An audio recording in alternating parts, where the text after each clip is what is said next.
Start with the news that a Bangor woman will spend a decade in prison for her role in the killing of her 10-year-old son. 37-year-old Jem Bean was sentenced in a Bangor courtroom this morning after previously pleading guilty to manslaughter. Bean is one of 3 people charged in the 2024 death of Braxton Smith, along with the child's father and paternal grandmother. The homeschooled 10-year-old was brought to the hospital with blunt force injuries in February of 24 after a reported fall.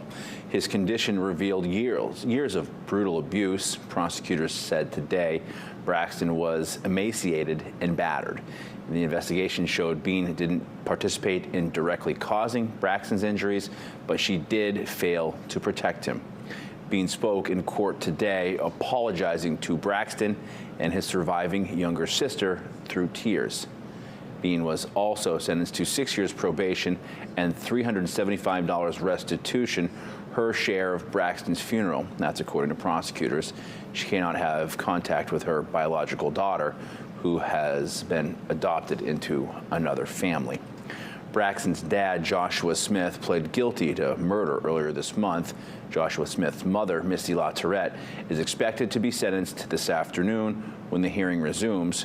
We have a reporter in the courtroom, and we'll have an update tonight at 5.